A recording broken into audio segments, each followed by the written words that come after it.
What's up, VMers? Chris here. Today we're at the terminal market. We just visited LA Garlic and Spice. It's been in business for about 17 years. We met with Daniel, who's the manager there. He showed us all across the facility. He's been in the industry for almost a decade, and just a wealth of knowledge that this man has around garlic and ginger and all the different types of variety of items that they have.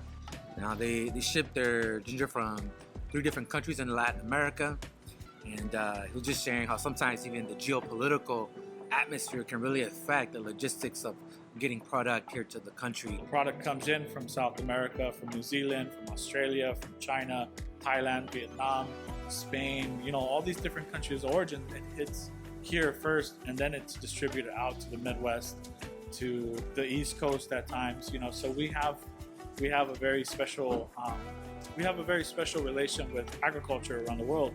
I didn't realize that there's also some very key players in the industry here in the U.S. that just have control over certain commodities.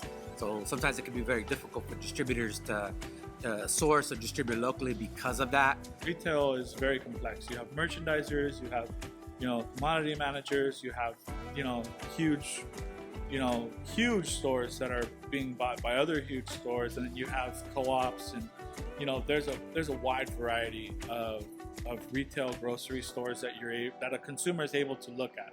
But when it comes down to the freshness, or when it comes down to prioritizing what products are on the shelves, that's what I feel like is somebody else making a decision for you.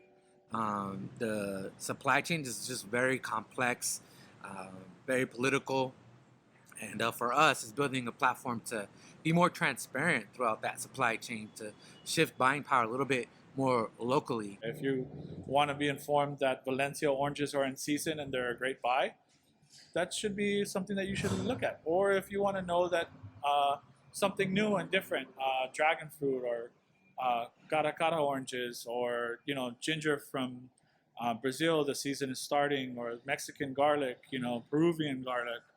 These are different things that are all a part of offers that are not on your grocery shelves. That information and that education should come from somewhere.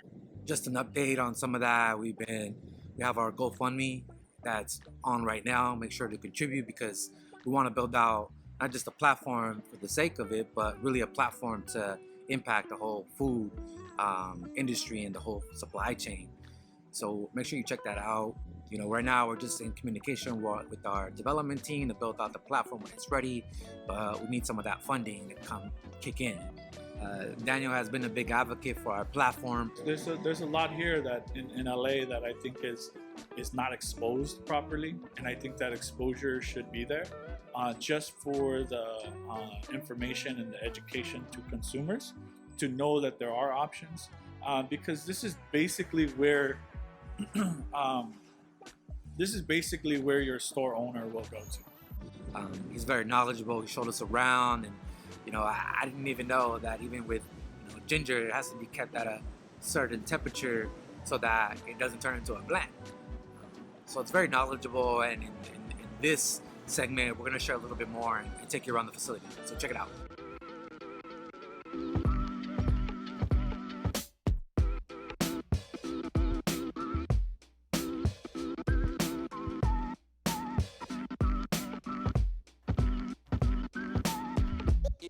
Sometimes we have issues with harvest, or we have issues with crops, and that impacts everybody. If there's no garlic from Spain, then nobody has garlic from Spain.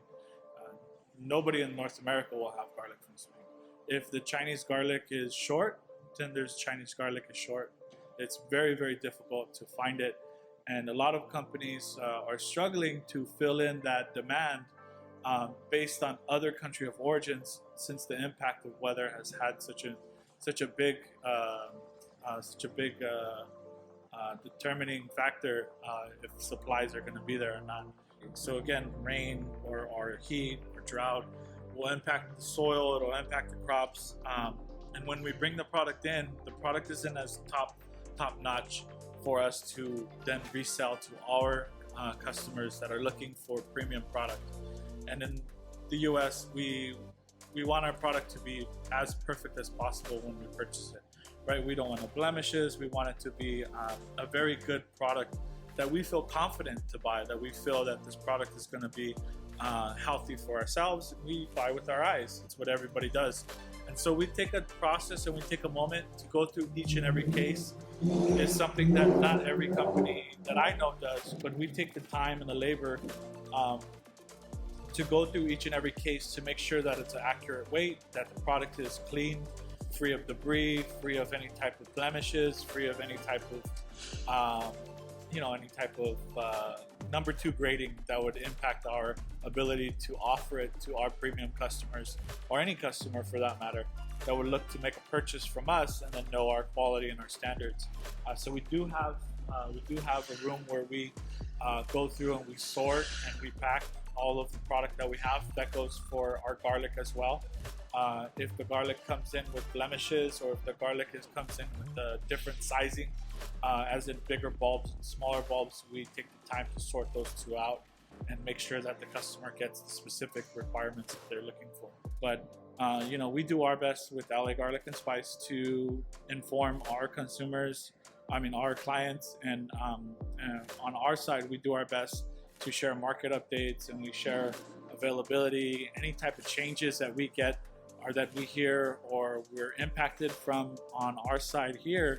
We share that information, via the web or via email to our email list, and that way we have as much information put forward before our offers are out and priced and offered to our usual programs.